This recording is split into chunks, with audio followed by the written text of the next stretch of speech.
Assalamualaikum warahmatullahi wabarakatuh. Bismillahirrahmanirrahim. Alhamdulillahirabbil alamin wassalatu wassalamu ala asyrofil anbiya wal mursalin sayyidina Muhammad wa ala alihi washabihi ajma'in. Subhanaka la ilma lana illa ma 'allamtana innaka antal alimul hakim. Rabbi shrah li sadri wa yassir amri wa hlul 'uqdatam min lisani yafqahu qawli.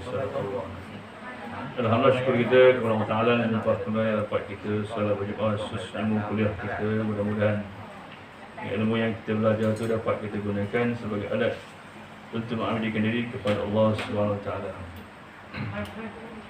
Muslimin dan muslimat nama Allah, syukur kita kerana kita diberi peluang untuk berada di taman-taman syurga. Mudah-mudahan kita selalu berada di taman-taman syurga, insya-Allah Allah Ta'ala masuk kita dalam syurga. Dan kita kelas kita tangguh lama bulan 7 tidak lama. Sekarang dah bulan 10, hampir 3 bulan kita tertangguh dalam pelajaran ilmu tauhid kita. Itu insya-Allah kita ada kesempatan kita sambung baliklah. Jadi kita masih lagi bicara iaitu dulu kita berhenti tentang pengenalan wajib makrifah. Makrifah maksudnya mengenal. Jadi yang nak kira sini mengenal siapa? Mengenal chapter kita. Ini Allah SWT. Kerana ilmu tauhid merupakan satu ilmu yang terpenting daripada segala-gala ilmu. Dan ia dahulukan daripada ilmu-ilmu yang lain. Itulah. Pelajaran ilmu tauhid ini merupakan sangat terpenting. Ilmu tauhid ada dua perkataan, dua kalimah. Satu ilmu, satu tauhid. Ilmu itu apa maksudnya? Ilmu itu maksudnya pengetahuan atau tahu. Tauhid maksudnya lah mengesakan atau menunggalkan atau menyatukan bahawasanya Allah Ta'ala itu tidak ada sekutu baginya. Itu makna ilmu tauhid. Kemana tadi Yung belajar ilmu tauhid? Apa makna ilmu tauhid Yung? Entahlah. Orang ngaji tu mengaji. Jadi kita ambil perhatian sikit. Satu ilmu, satu tauhid. Dua kalimah. Dua perkataan. Dua kalimah. Satu ilmu, satu tauhid. Ilmu maksudnya pengetahuan atau tahu atau mengetahui. Tauhid maksudnya lah mengesakan atau menunggalkan atau menyatukan bahawa Allah Ta'ala itu tidak ada sekutu baginya. Jadi Tuhan ini tetap satu, tunggal. Jadi kalau Tuhan itu lebih bersatu akan berlaku dua perkara kata akal kita, maka mustahil dia tidak akan berlaku kepada Allah Ta'ala. Kalau Tuhan lebih bersatu akan berlaku dua perkara. Yang pertama dulu kita cerita orang dah dan sini lepas. Kata akal Tuhan lebih satu mustahil, makna tak terima akal. Tuhan tu satu, wajib kata akal dia.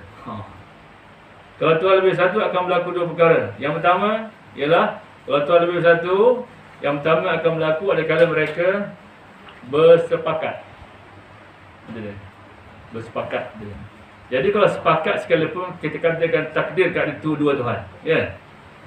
Kalau mereka bersepakat, mesti ada satu yang kuat, mesti ada satu yang lemah. Tuhan mana nak sembah pula? Kalau ada Tuhan yang kuat, dia sembah aku.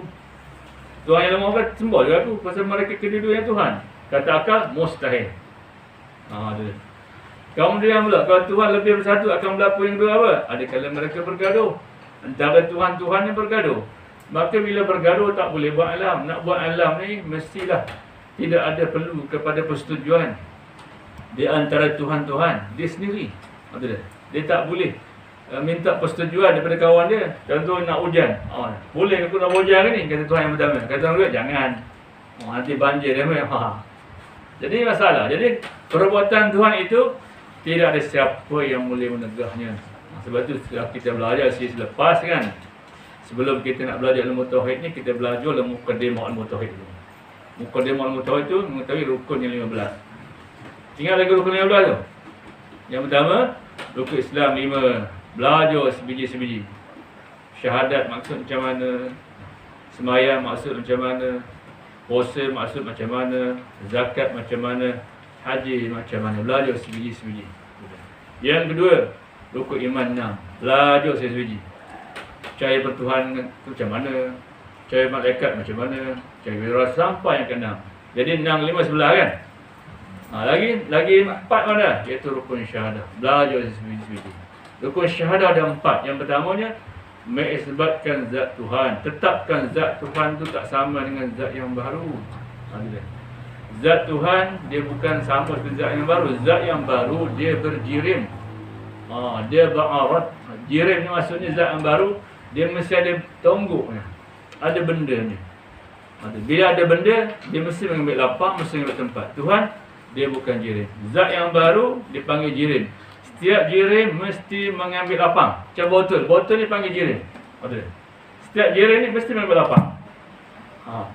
Mustahil setiap jirim tidak mengambil lapang. Macam Allah belajar sains, dia belajar jirim saja. Tapi definisi jirim tu macam mana ya kamu? Tidak meluas. Tuhan bukan jirim. Dia bukan arad. Arad ni sifat. Sifat ni dia menumpang. Tuhan dia bukan menumpang, dia sudah sedia ada. Dan wujud Tuhan bukan jirim, bukan sifat, tapi wujud dia sudah qadim, sedia ada. Wujud Tuhan tu tidak didahului oleh sesuatu. Yang qadim ni, yang sedia ada tu, wujudnya tidak didahului oleh sesuatu. Dia sudah sedia ada. Tapi wujud yang baru ni tadi didahului oleh tiada. Boleh tiada, kamu ada. Jadi nak tetapkan Tuhan tak sama dengan zat yang baru. Zat Tuhan tak sama dengan zat yang baru. Zat tu diri Tuhan itu. Zat yang baru dipanggil jirim dan arad. Zat Tuhan bukan jirim, bukan arad. Arad, ain, rodat. Arad. Betul kalau ada whiteboard saya boleh tulis sikit. Dan kali letak whiteboard yang senang. Tak ada kot ya? Tak ada order-order dah so. Supaya dengan kita tulis tu lagi mudah mempercepat kefahaman. Jadi kadang-kadang kita cakap kadang-kadang tu tak sampai maksud kan. Jadi bila kita ada tu kita boleh tulis. Kemudian pula kita isbatkan sifat Tuhan tidak sama dengan sifat yang baru. Sifat Tuhan tu tidak sama dengan sifat yang baru. Sifat Tuhan itu dia qadim. Sifat yang baru ni dipanggil majazi, pinjam saja. Tuhan bersifat qudrat, kita bersifat qudrat. Tapi qudrat yang baru dipinjamkan. Masa muda kuat, dah tua dah boleh ngengkang. Lalu orang tongkat. Dan qudrat yang baru dipinjam. Bila dipinjam, dia akan berubah. Boleh kuat. Kuat, betul? Lemah, lama tumpah. Dia tumpah. Zat Tuhan, sifat Tuhan tetap dia qadim, tidak berubah-ubah. Disebabkan oleh masa, tak berubah. Disebabkan waktu, dia tetap. Kudrat kita ni, dia berubah-ubah. Kadang-kadang disebab oleh masa. Kadang-kadang waktu. Sama ada kuat kita ni, seperti kuat umur 20. Sekarang, terjildah umur 80, 70 ya? Sama tak? Kekuatan 20 dengan 65. Itu menanda kudrat yang sifat yang baru ni tak sama dengan sifat Tuhan. Sifat Tuhan qadim selama-lamanya. Jadi kita kena tetapkan sifat Tuhan tidak sama sifat yang baru. Walaupun manusia ada sifat kudrat, Allah Ta'ala sifat kudrat.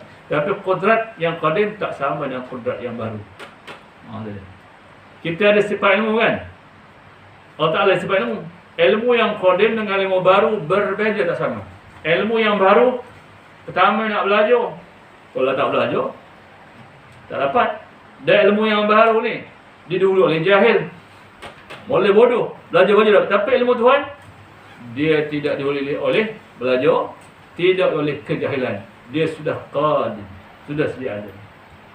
Jadi kita kena tetapkan sifat Tuhan tak sama dengan sifat yang baru. Walaupun segi nama sama, tapi segi definisi tak sama.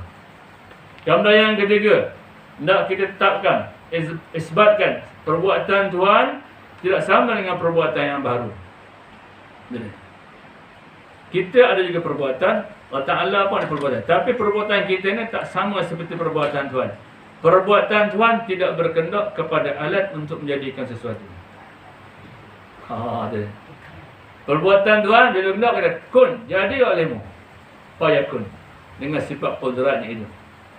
Tapi perbuatan yang baru, nak buat rumah, nak ada tiang, nak ada paku, nak ada simen, nak ada tukang muat. Dan perbuatan Tuhan tu tidak ada siapa pun sama seperti perbuatan Tuhan itu. Jadi kita tetapkan zat Tuhan tak sama zat yang baru, sifat Tuhan tidak sama yang baru kan. Perbuatan Tuhan tidak sama yang baru. Baru tu apa maksudnya? Maknanya baru maksud dulu tak ada, kemudian baru ada. Itu nama baru namanya. Kita malah asal tak ada. Kamu ada, betul balik tak ada. Itu nama baru. Yang baru tak sama dengan yang qadim. Yang qadim yang sudah sedia ada. Itu dia. Jadi sudah 6, 11 campur 3 dah. Berapa? 14 ya? 6 5 rukun Islam, 6 rukun iman, 11. Campur 3 dah 9. Campur 3 kan? 14. Lagi satu. Ialah mengisbatkan zat Rasul. Tetapkan zat Rasul tu.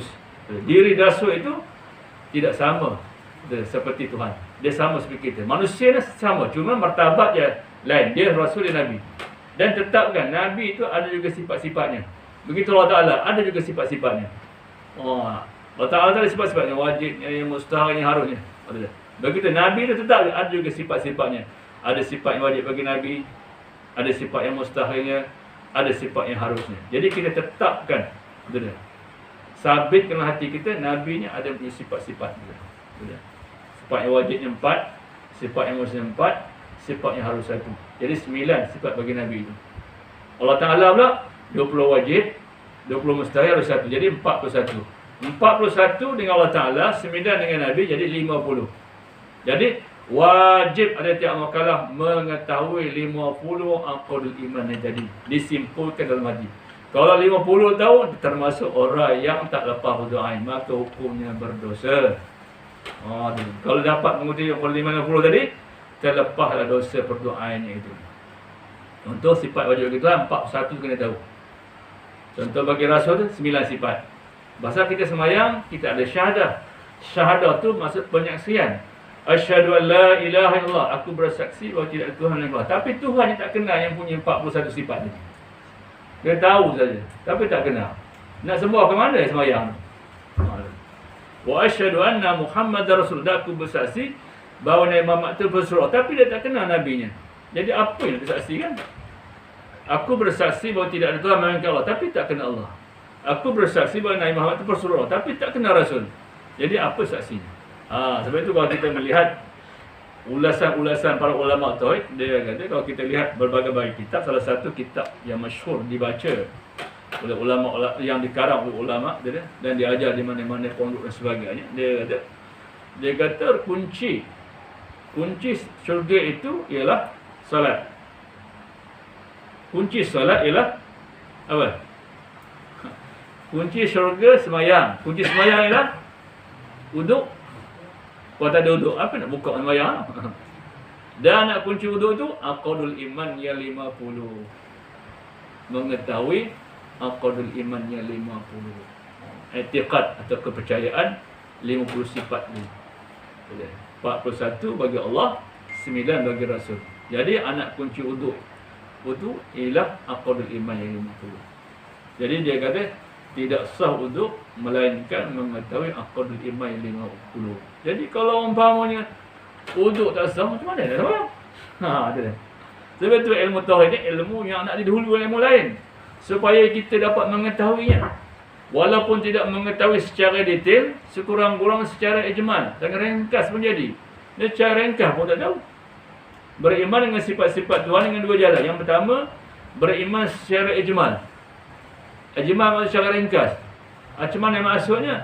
Tak kita i'tiqadkan hati kita, tak kita yakin, kita percaya hati bahawa Allah Ta'ala mempunyai sifat kesempurnaan yang tidak terhingga banyaknya dan maha suci bersifat kurangan. Setiap individu mesti beriktikad Allah Ta'ala itu punya sifat kesempurnaan, dipanggil sifat kemalan yang tidak terhingga banyaknya dan maha suci sifat kurangan. Itu secara ijma' ringkas. Tetapi beriman semata-mata secara ijma', kita berada dalam bahaya juga. Pasal kita tidak dapat membaca yang qadim kalau kita tidak mengetahui sifat-sifat Tuhan secara tafsir satu persatu. Mesti kita mengetahui secara tafsir sifat-sifat Tuhan yang wajib kita tahu tadi, mengenai satu persatu secara detail, secara terperinci. Kalau kita tak belajar satu persatu, kita takut menyamakan sifat Allah sama dengan sifat yang baru. Zat Tuhan sama seperti zat yang baru. Perbuatan Tuhan sama perbuatan baru. Jadi tak boleh tidak, kena belajar juga secara tafsir satu persatu. Iaitu sebanyak 20. Sifat Tuhan itu terhingga banyaknya. Banyak. Tetapi yang wajib kita belajar, yang menjadi perdoaan yang banyak-banyak tu 20 sifat je. Tak sampai sebulan dah hafal dah. Dah sampai sebulan dah faham dah. 1 bulan 30 hari. Tapi sifat Tuhan satu pun tak tahu. Kau tanya orang. Wujud apa yuk? Wujud apa yuk? Dia. Wujud apa yuk? Maknanya tak tahu. Sedangkan wujud tu sifat Allah. Kidam mana yuk? Apa yuk? Kidam mana? Bako? Bako mana? Bako yang dalam buku? Mangkuk. Mampu dia. Mampus. Jadi kalau kita tahu wujud sifat Allah, kidam sifat Allah, bapa sifat Allah, dia dah boleh jawab kan? Maknanya dia kenal Tuhan lah. Kalau tidak, dia tahu Tuhan tapi tak kenal Tuhan. Macam kita ni. Di Pendiak ni ada ramai yang tahu. Di Pendiak ni orang tahu ada surah Nasriyah. Dia tahu. Tapi kalau tahu dia takkan mari. Dia tahu je. Tapi kalau dia kenal, paling tak ada pun ada dah datang. Inas tu tak ada, hak tahu saja. Dia tak tahu status atau situasi di sini ada surau. Dia tahu ada surau, tapi dia tahu apa benda dalam surau tu. Berapa kipahnya, berapa ekornya. Dia maka dia tidak mengenali. Bila tidak mengenali, maka dia tidak berhajat untuk datang. Tetapi bila sudah dia mengenali, akhirnya baru dia datang. Baru dikatakan mengenal dan tahu. Sebelum tahu, kenal dulu. Tapi kita terbalik pula. Tahu dulu, mengenal kemudian. Ini masalah. Sepatut mengenal dulu, baru tahu. Tetapi kita tinggalkan yang paling utama. Tahu dulu, mengenai dah. Sebab itulah kita tidak memahami. Begitu Tuhan. Kita tahu Tuhan. Kamu percaya ke Tuhan menjadi langit? Apa pun tidak. Mesti ada dia. Betul. Kalau kenal dia, kenapa dia ikut perintah dia? Tuhan panggil. Dia tak peduli ya. Apa kali Tuhan panggil? Dia buat tak tahu je. Dia tahu Tuhan tapi tak kenal Tuhan. Tapi kalau dia tahu Tuhan, kenal dulu. Bila Tuhan panggil, dia tetaplah melakukannya. Panggil Tuhan ni kan banyak. 5 kali sehari je. Bukan dekat waktu ni masih panjang kan. Dia antara subuh dengan zuhur waktunya panjang. Daripada zuhur dengan asar, takkanlah kelang-kelang antara waktu itu tidak dapat menunaikan. Jadi dia tahu Tuhan tapi tak kenal Tuhan. Sepatut kenal dulu baru tahu. Tapi kita telah mendahulukan benda yang tak penting daripada penting. Sebab tu dia tak beli. Jadi maknanya rukun yang 15 tadi amat penting menurut ilmu tauhid. Iaitu rukun Islam 5, rukun iman 6, 11, rukun syahadah 4. Bila kita sudah mengetahui mukaddimah ilmu tauhid tadi, mudahlah kita mengenal ilmu-ilmu yang lain, ilmu yang berikutnya. Tapi kalau 15 tak tahu, dia tak akan dapat menunaikannya sebagai hamba Allah. Jadi kita sambung muka surat yang ke 7 ya. Kita berhenti lagi. Ke 7. Dan jazam itu terbahagi kepada 4 bahagi. Ada. Jazam ni maksudnya cerita yang dulu tentang bab makrifat. Ada dia. Makrifat tu kenal Tuhan. Ciri-ciri makrifat tu dia ada jazamnya. Ada dia. Jazam maksudnya putus, yakin betul-betul, tak ada syak, zan dan waham. Dan jazam ada 4. Yang dikatakan ciri-ciri makrifat itu, kategori jazam ni ada 4. Tetapi keempat-empat tidak boleh pakai semua. Yang pentingnya ciri makrifat itu mesti ada 3. Dia tak boleh berdasar pada 4 tadi. Yang pertama yang perlu kita pakai jazam muafakat dengan sebenar serta dengan dalil, maka orang itu dipanggil makrifat, kenal Tuhan. Ciri makrifat mesti ada 3. Pertama jazam. Jazam yakin putus, tidak syak zan waham tentang wujud Allah Ta'ala itu. Muafakat maksudnya sebagaimana etikat Rasulullah. Rasulullah pun beretikat kewujudan Allah Ta'ala itu, dia pun seperti etikat Rasulullah dia. Dan juga para sahabat, dan berpegang kepada etikat al-sunnah wal-jamaah. Yang ketiga dalil. Mesti ada dalil. Nak kenal Tuhan mesti ada dalil. Kalau umpama jazam muafakat dengan sebenar, tak ada dalil, itu dipanggil taklid. Dalam akidah tidak boleh taklid. Taklid mengikut orang tanpa dalil. Kamu percaya kepada Tuhan? Percaya. Siapa yang kata? Ustaz tu ngaku. Jadi tidak ada dalil. Dia mesti cari dalil. Bila cari dalil, baru dikatakan makrifat, kenal Tuhan. Baru dikatakan orang yang makrifah kenal Tuhan. Dalil sama ada dalil akli ataupun dalil naqli. Dalil akli, dalil akal. Apa dalil wujud Tuhan? Tengok langit, tengok bumi ni, siapa punya kerja? Begitu indahnya, mesti ada Tuhan yang punyanya. Itu dalil akal. Untuk nak menguatkan dalil akal, ambil beberapa ayat Quran, pilihlah mana-mana. Banyak ayat Quran boleh jadi untuk menguatkan akal tadi. Dalam semayang mungkin disebut iyyaka na'budu wa iyyaka nasta'in. Engkau yang kami sembah dan kau kami takkanlah yang kita sembah minta pertolongan tu tak mandang. Ataupun baca ayat apa pun. Allahul ladzi khalaqas samawati wal ardh ataupun min qul huwallahu ahad. Pilihlah mana-mana dalil daripada Quran untuk menguatkan dalil akal itu. Jadi kalau umpamanya jazam yang putus tidak syak tentang kewujudan Allah Taala tu, kamu muafakat dengan sebenar sebagai iktikad Rasul tu dan para sahabat dan beriktikad tidak keluar dari sunnah wal jamaah. Yang ketiga, ada dalil. Maka orang dikata orang sebenar-benar mengenal Tuhan. Tapi dia jazam, yakin Tuhan ada. Dan iktikad sebagai bagian Nabi iktikad tentang kewujudan Allah Taala, tapi tak boleh mendatangkan dalil. Maka orang tidak ambil taklid. Taklid tu ulama akidah berbeza pandangan. Ada yang mengatakan taklid mutauhid ni kafir. Ada yang mengatakan tak kafir. Dia mukmin juga, tapi mukmin yang berdosa. Sekiranya dia boleh belajar, sepatut dia tahu, tapi tak nak belajar. Ada dia. Maka termasuk mukmin yang berdosa. Patut dia boleh tahu. Sebab itu jahil ini dia ada dua bagi. Satu dipanggil jahil yang taksir, melengok-lengok saja. Sepatut dia boleh belajar, tapi tak nak belajar. Itu dia. Yang kedua, jahil yang ghair taksir, yang tidak berdosa. Yang taksir tu jahil yang berdosa. Sepatutnya dia boleh belajar, kalau tak nak belajar berdosa. Yang kedua, dia sudah belajar tetapi tak dapat juga. Itu nama dalil, itu jahil yang tidak berdosa. Ada yang taksir, ada yang ghair taksir. Jahil yang berdosa sepatut dia orang cerdik. Belajar pun sampai SPM paling tak adanya, sampai universiti. Takkanlah nak kenal Tuhan berhidup, tak tahu. Itu berdosa. Dia orang cerdik kan. Tapi setelah belajar tak dapat juga. Itu namanya jahil yang tidak berdosa. Jadi maknanya sebenar-benar makrifat kenal Tuhan tu mesti ada 3 syarat dalamnya. Mesti jazamnya putus dalam hatinya mengatakan yakin sebenar-benarnya kewujudan Allah Subhanahu Wa Taala.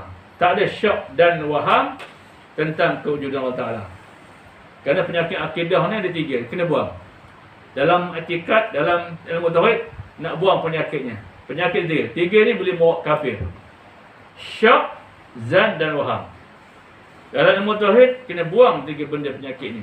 Yang nak pakar satu, dia yakin saja. Syak maksudnya, bila orang kata ada Tuhan yang menjadikan alam, dia mikir pun 50 kata ya, 50 kata tidak. Itu syak namanya. Boleh buat kafir. Bila syak Tuhan, kafir. Kemudian zan pun tak boleh dengan Tuhan. Zan ni berat sangka mengatakan ada, sikit mengatakan tidak. Ini mau kafir juga. Aku rasa lebih kurang 80 tu ada Tuhan ni. Yang aku tak berapa tu rasa 20 tu rasa puas lagi tak. Itu zan namanya. Zan berat mengatakan ya, sikit mengatakan tidak. Tak boleh juga ilmu tauhid, ilmu akidah. Yang ketiga, waham. Waham ni berat mengatakan tidak, sikit mengatakan ya. Ini pun kena buang dia. 90% mengatakan tak ada, 10% je katakan ada. Ini pun kena buang. Ini penyakit tauhid ni kena buang. Betul. Dan nak kekalkan hati tu, yakin. Yakin, ainul yakin, hakul yakin. Sekurang-kurangnya yakin. Itu dia. Kerana lompat lepas yakin, pergi kepada, daripada yakin, lompat kepada ainul yakin. Nak menguat lagi, lompat kepada hakul yakin. Itu kita akan cerita akan datang, siri akan datang lah. Pasal masa kita ni ikut pada peringkat. Ini ilmu ni kena belajar peringkat-peringkat. Dia. Jangan terus kata nanti pening. Ini pun dah pening dia. Kau tanya lah. Apa mana syak? Entahlah. Mana zan? Entahlah. Mana wahab? Entahlah. Sedangkan benda ini wajib tahu pasal dia melibatkan akidah, tauhid. Dia. Beriktikad. Kalau ada syak, zan dan wahab, boleh buat kafir. Syak Tuhan kafir. Zan Tuhan kafir. Waham Tuhan kafir.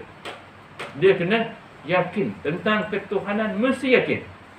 Itu dia. Jadi syarat orang yang kenal Tuhan tu mesti ada 3. Pertamanya jazam, putih betul-betul, yakin betul-betul Tuhan itu mawujud. Kemudian syarat kedua, orang yang kenal Tuhan tu muafakat dengan sebenar.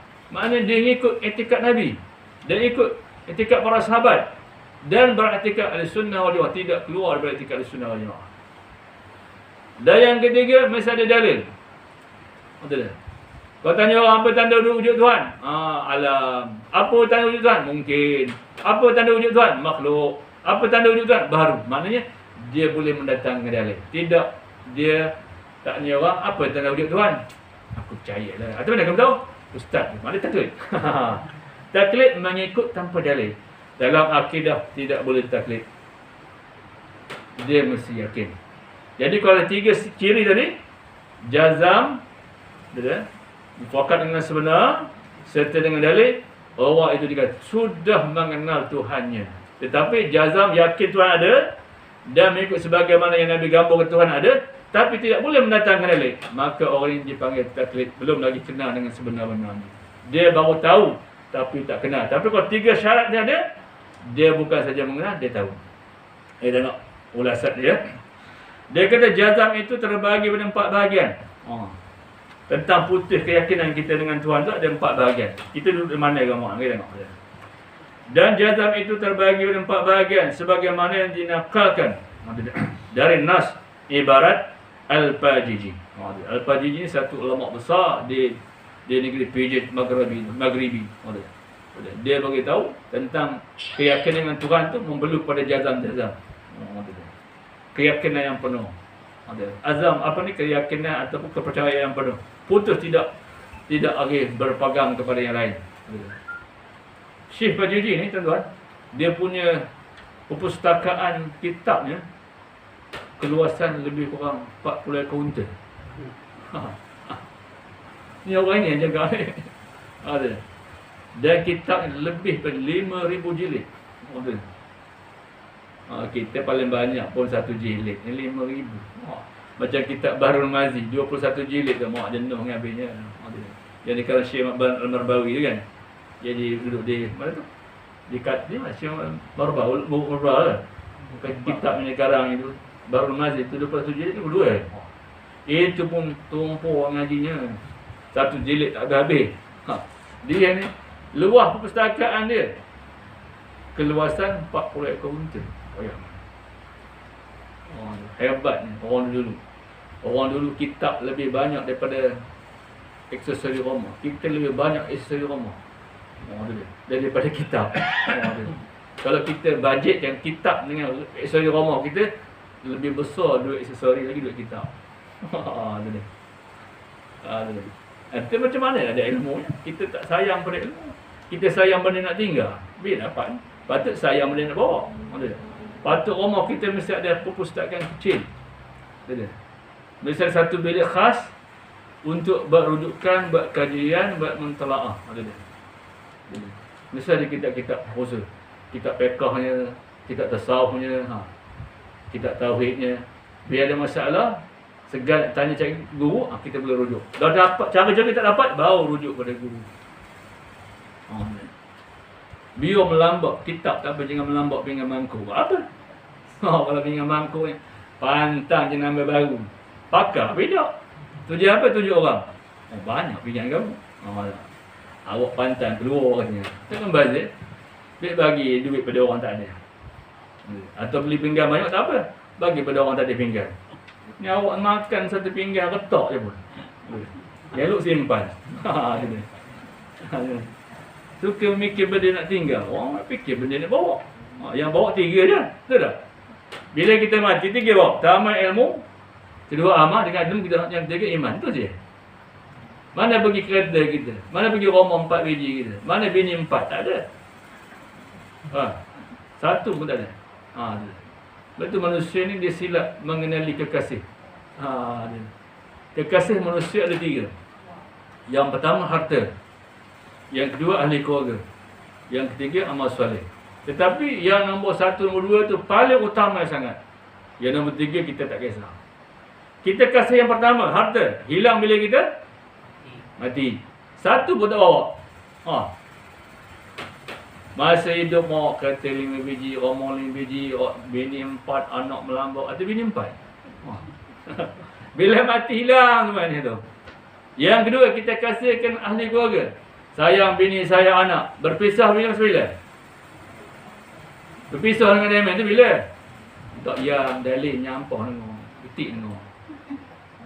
Berpisah ketika kita dikuburkan. Mana yang kita? Mana dalil kita? Mana anak kita? Mana cucu kita? Sumber balik. Tak ada satu pun yang tinggal. Yang ketiga, kasih kita amal soleh. Amal soleh tidak hilang bila kita mati dan tidak berpisah bila kita dikuburkan. Tapi berapa ramai yang memilih yang nombor 3 ini? Minoriti sangat. Majoriti nombor 1. Boleh je kita kasih harta, tapi harta bawa dekat pada Tuhan. Boleh kita kasih keluarga, kita bawa keluarga dekat Tuhan. Macam mana bawa harta dekat Tuhan? Banyak harta, banyak impak. Banyak harta, banyak wakaf. Inilah harta yang baik. Ini dah poket dia je. Dia. Bagaimana keluarga kita nak bawa kalau kita mati? Tidak larang untuk menyayangi keluarga. Kita didik anak kita dengan agama, bini kita dengan agama. Maknanya bila kita mati esok, kalau 10 orang anak lepas sembahyang dengan doa kita. Anak nombor 1, Rabbi fili wa yarhamhuma kama rabbayana. Anak yang suruh 10 orang doa kita. Ni 10 ekor seorang pun tak doa. Bila tak doa kita, ekor namanya kau orang. Bila kita mati anak 10 ekor tak sembahyang. Imam bidak, makmum bidak. Apa guna bagi anak yang banyak? Apa benda bagi? Yang ketiga, yang tidak hilang ketika mati dan tak pisah bila kita dikuburkan ialah amal soleh. Itu saja. Tuhan tidak melarang yang dua latar tadi, boleh. Tapi sayang ke harta, jadikan untuk agama. Sayang keluarga, jadikan untuk agama. Sayang anak, bagi agama, bukan bagi harta. Ini macam yang kereta bagi anak. Surah Al-Fatihah orang dapat. Tanya rukun iman mengawu kepala. Sayang bini bagi gelang sampai ke siku. Buat apa? Yang untung esok orang nombor 2. Betul tak? Lepas edah, bini kita pindah orang. Orang nombor 2 untung. Orang nombor 2 pula apa tak kerja. Jenuh mengucap kata kita. Selain kita ke barat ni.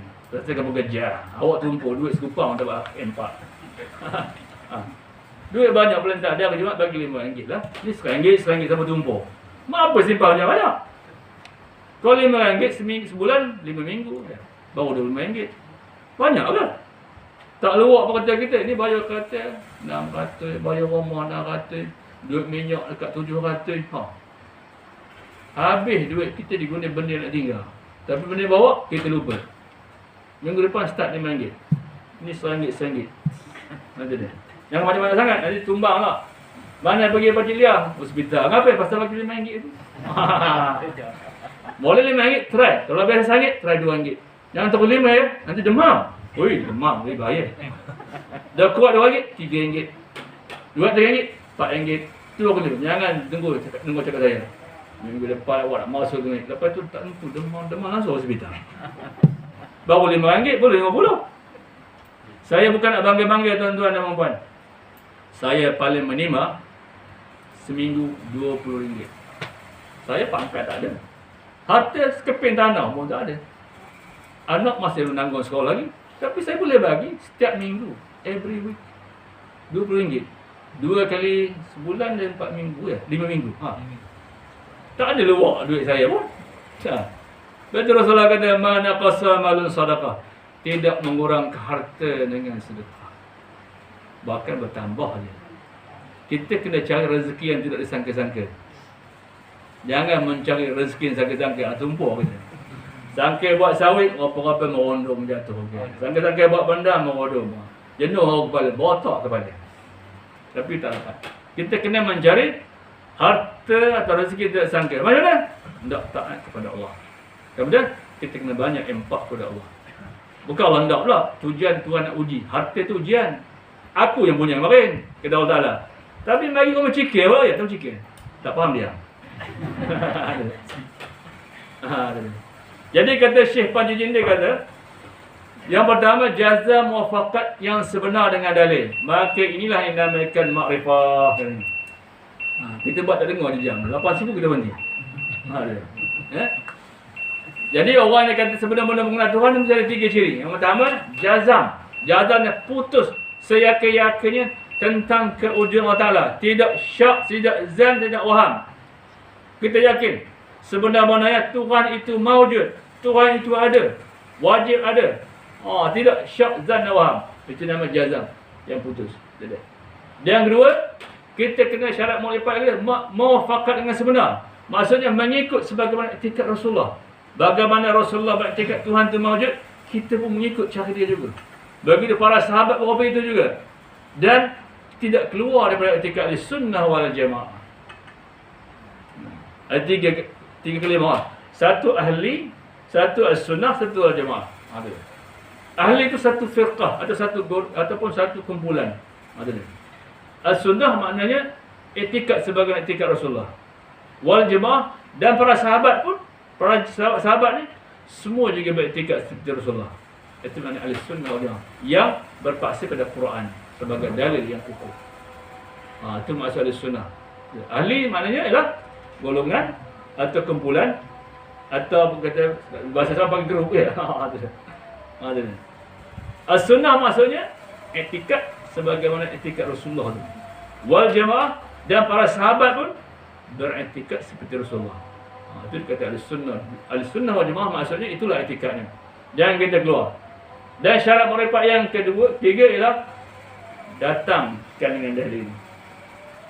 Kamu percaya ke wujud Tuhan? Percaya. Apa dalil wujud Tuhan? Jawab. Langit, bumi, atau mungkin alam, ataupun makhluk, atau baharu, atau mungkin. Kau tanya orang, apa tanda wujud Tuhan? Makhluk. Pasal apa kata makhluk? Makhluk maksud tiap-tiap yang kena jadi, mesti ada yang menjadikan. Tanya lagi, apa dalil wujud Tuhan? Alam. Alam tu alamat.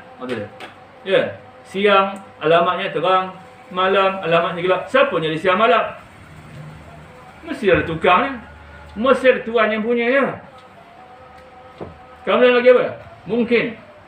Apa tentang apa dalil Tuhan tu wujud? Mungkin. Apa mungkin? Boleh jadi ada, boleh jadi tak ada.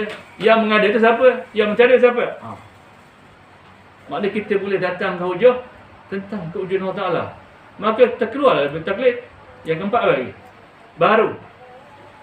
Kamu percaya ke wujud Tuhan? Percaya. Apa dalilnya? Baru. Apa ni baru? Baru maknanya dulu tak ada, sekarang ada. Dulunya molek macam malam tadi. Molek ada kan? Sekarang tak ada. Bila ada malam, tak ada siang. Ada siapa yang mengubah-ubahnya tu? Yang mengubah itu dipanggil baharu. Tiap-tiap yang berubah, dia panggil. Maknanya kita sudah boleh mendatangkan dalil. Maknanya kita telah sempurnalah makrifatnya dengan Tuhan. Kalau sekarang ni Ustaz, zaman sekali zaman sains, dia sebut siang dan malam. Yang kata bumi ni berputar. Jadi sejak dia malam, sejak siang.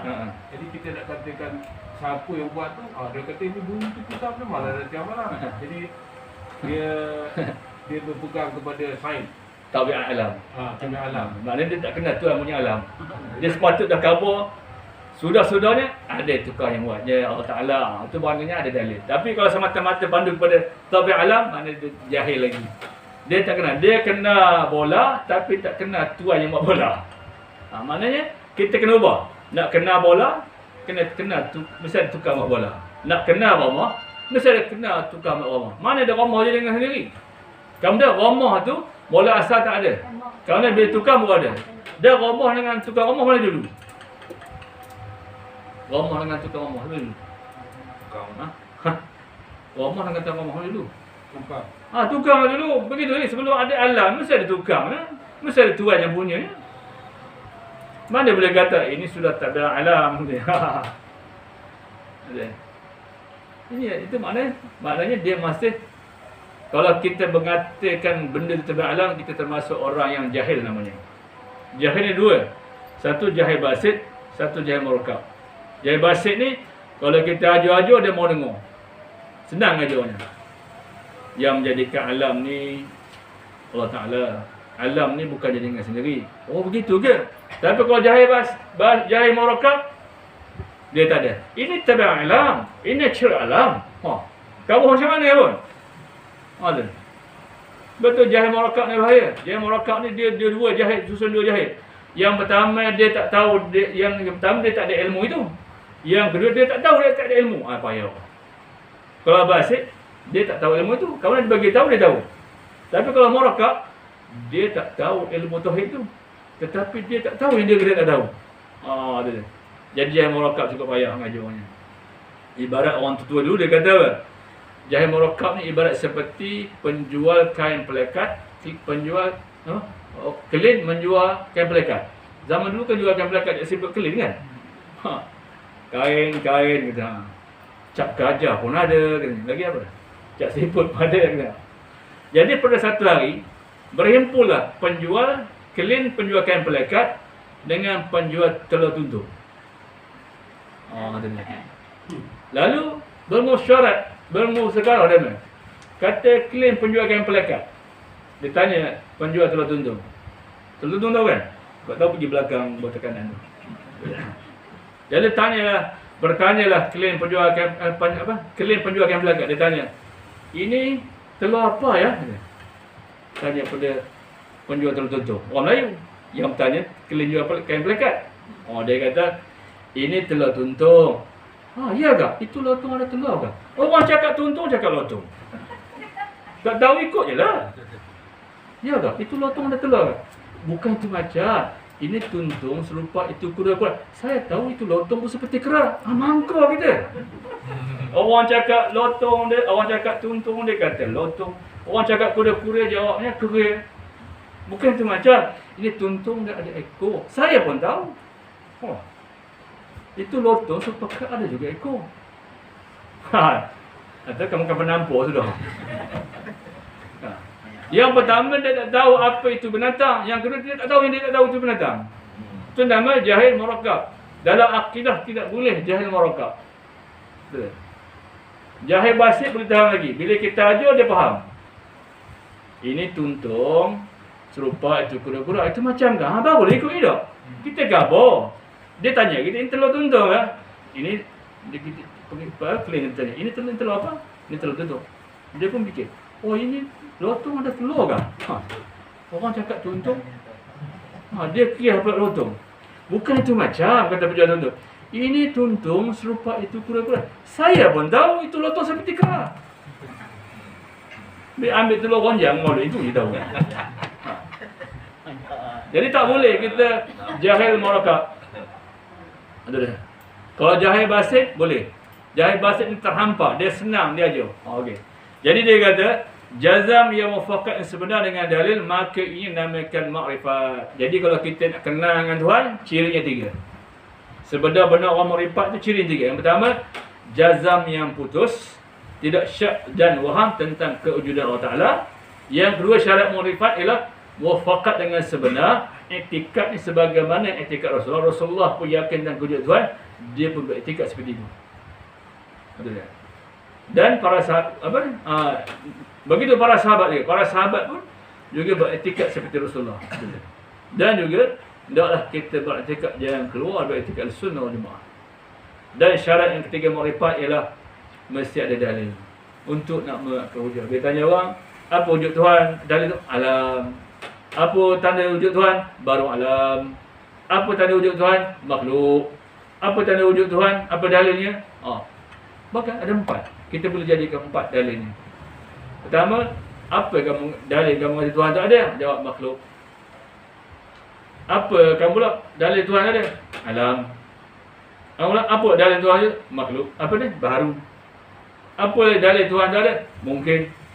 Mengetahui itu lepaslah perdoaan. Untuk nak menghuraikan tu perlu kepayah.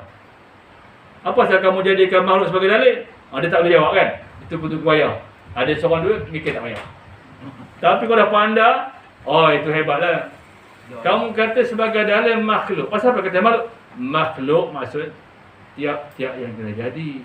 Dan tiap-tiap yang kena jadi mesti ada yang menjadi. Itu dah lepas perdoaan dah. Itu hebat. Orang ini boleh menanda hujah. Yang tadi sekadar melepaskan perdoaan saja. Lepas tak berdosa saja. Tapi kalau mengetahui demikian, maka itu perlu dibayar. Yang orang ni kata, apa dia wujud Tuhan? Dia kata, baru alam. Pasal baru. Tiap-tiap yang baru, mulai asal tak ada. Kamu ada. Tentulah ada yang mengada. Mesti ada yang tak mengada. Yang mengada yang mesti ada kan? Itu hebat tu. Tanya orang ni, pasal apa? Apa dari Tuhan wujud? Mungkin. Apa yang mungkin? Mungkin maknanya boleh jadi ada. Boleh tak ada. Bukan sebelum ada. Yang sebelum ada Allah Ta'ala. Hebat tu. Jadi maknanya, melebihi daripada yang asas tadi, pertama itu perlu kepada ni boleh ngajar. Nanti kalau tak sekadar berdoa je, kita ngajar. Wujud Tuhan tu tuan-tuan, dalamnya alam ni. Bila murid tanya, apa maksud alam ustaz? Dia garuk kepala. Kalau tok guru garuk kepala, tak dah jawab. Betul belajar ilmu tauhid ni, kalau orang tak mahir mengajar, haram belajar dengan dia. Betul. Kadang-kadang tanya tu guru, apa mana sifat Tuhan? Apa mana zat? Dia pun tak tahu. Awak baca je, jangan belajar. Maknanya sat je. Sifat 20 tu, yang 20 tu ada pada keraan saja, tapi tidak ada pada Tuhan. Betul. Kemudian ada yang ada pada Tuhan, tak ada pada keraan Tuhan, ada pada keraan dan ada pada Tuhan. Kalau tak dapat diklasifikasi, asal ngajar. Betul, saya boleh ngajar umur 40 tahun lebih. Kalau ada 30 belajar lagi. Banyak orangnya. Ini baru 20 nak ngajar orang. Banyak ilmu-ilmu yang tak tahu. Bila 40 tahun tu panggil syekh tua. Dan tua tu baru banyak pengalaman. Ini baru 25, baru 30 nak ngajar. Ni masalah. Bila tanya, abang ada sifat Tuhan? Sifat tu macam ini lah kot. Wujud tu sifat Tuhan lah. Orang tanya, dia pernah sifat. Zat tu apa maksud Tuhan? Zat tu maknanya tempat sifat tu lah kata. Kau kata. Tu dah. Kalau had membaca saja tak boleh. Sebab tu belajar kepada orang yang tidak mahir mutawahid hukumnya haram. Pasal takut bawa kita sesat. Lepas tu bila tanya murid, Ustaz, kita ni ngaji sifat 20. Apa sifat Ustaz? Sifat tu maksudnya tiap-tiap yang menumpang. Boleh belajar dengan dia. Zat tu tempat yang ditumpang. Belajar dengan dia. Tapi pengertian sifat pun tak tahu, pengertian zat pun tahu, janganlah tuan-tuan belajar mak repik je.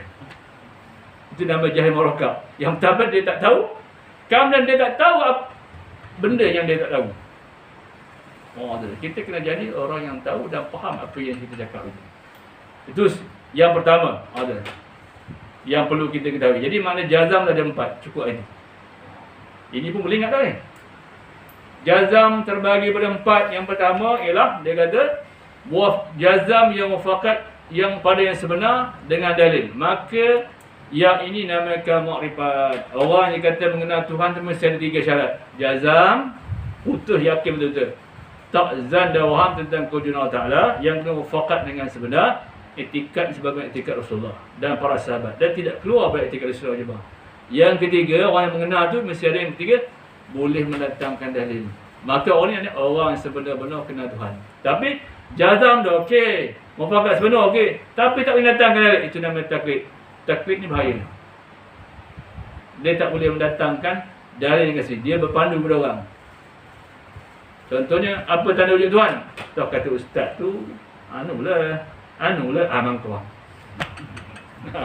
Yang itu tidak pakai. Tak boleh pakai. Taklid. Dia taklid. Dia bukan balik. Contohnya ustaz cakap. Dia tak mengambil faham dalil. Taklid dalam ustaz Mio cakap itu dia taklid gitu je. Taklid tidak pakai. Tak boleh. Dia maksudnya maknanya taklid ni dia berpandu tanpa dalil. Tidak ada dalil sendiri. Dia dengar cakap orang. Kalau orang tu salah fahamannya, salah lah. Kalau betul orang tu betul lah. Maknanya tak ada pendirian. Dalam akidah tidak boleh taklid. Dia kena yakin. Penyakit akidah kena buang ada 3. Syak, zan dan waham. Untuk mengelakkan zan dan waham mesti ada 3 syarat tadi. Jazam dengan sebenar-benar dengan putus, mufakat dengan sebenar, serta dengan dalil. Jadi kalau kita jazam yakin Tuhan ada, sebagaimana yang Nabi kamu ada kan, tapi tidak boleh mendatangkan dalil, itu bagi taklid. Mana orang dalam bahaya. Pasal etikat dia tak berapa jelas. Kalau orang yang menyampah tu salah lah. Jadi maknanya 2, 3, 4 ni tak dipakai. Tak. Yang nombor 1. Lepas tu saya tumpu nombor 1 ni. Yang nombor 2 bawah 2, 3, 4 tu tak payah tak apa. Nanti kalau banyak pening, yang ni pun dah pening ni. Betul tak? Ya betul. Jadi 2, 3 ni memang tak dipakai.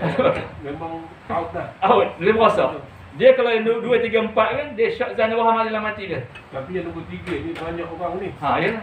Dia banyak sangat orang, dia rasa dia faham tentang tauhid, tapi dia jahil murakab. Murakab. Ini Murakab tu bersusun. Dia tadi sebut tadi, kalau siang malam, dia kata sains dia kata, itu nature. Permainan alam. Dia tak mau kata Tuhan tak mau. Tak boleh. Dia berdasar pada akal saja. Ini jahil murakab. Tapi ini banyak dalam masyarakat sekarang banyak. Memang. Ini bahaya tu. Bila dah masuk lain pada yang pertama tu, itu yang kadang pergi Syiah, kadang pergi Mujazimah. Macam tu kan? Wahabi lah paling banyak. Dia kata, saya dengar Rori, dengar dakam dengar tu kan. Nanti cek nama saya lah. Betul, kadang bahaya juga ni. Dia kata setiap sesuatu tuan-tuan yakin ada jisim. Takkan Tuhan tak ada jisim? Saya dah pernah mikir. Kenapa dia? Dia alam, dia tak boleh sama dengan Tuhan punya alam. Zat yang baru dipanggil jisim. Zat Tuhan bukan jirim, bukan jisim. Dia mempertahan, dia kata, Tuhan tahu benda yang baru ada jisim. Takkan Tuhan tak ada jisim? Kata Allah. Itu dah out dah habis tu kan tu. Habis terus ya. Itu kafir tu. Kan maaf maksud cek nombor. Bahasa detik ni. Sekarang kan berlawan-lawan sekarang dalam video. Orang ini melawan orang ini. Nanti kalau cakap saya risau tak masuk tu. Tapi ni tak sampai ke mana dah.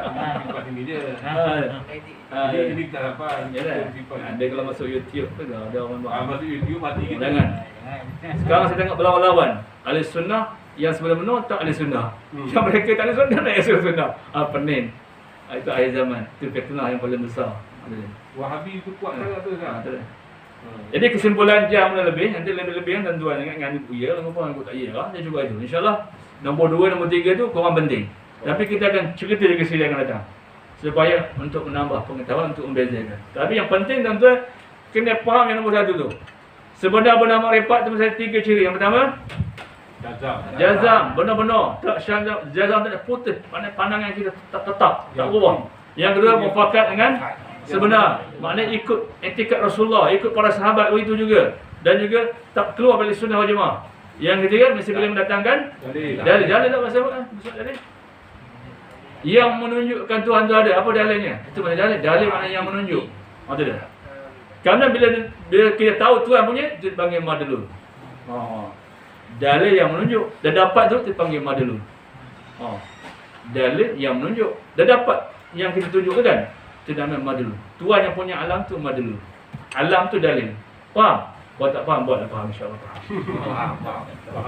InsyaAllah kita sambung yang kedua siang akan datang. Hari ni 30 aja.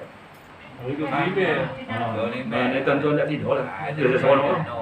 Kalau tidur, lah. Maknanya tuan-tuan ada kata orang ambil perhatian. Oi, dia kena ambil perhatian. Tu dia jadi kafir kan? 30 leh. Mau ngangkau. Kalau ini pun 25. Maknanya otak tuan-tuan boleh pakai lagi.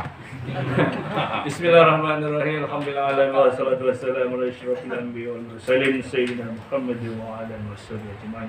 Allahumma rizqna ya rabbana fahman nabiyyin wa hifzal mursalin wa hal malaikatal muqarrabin. Ya arhamar rahimin. Wa sallallahu ala sayyidina Muhammad wa ala alihi wasallam. Alhamdulillah wallahu a'lam. Maknanya kita Nabi Allah belajar sebiji tak apa. Jangan banyak biji tapi tak faham.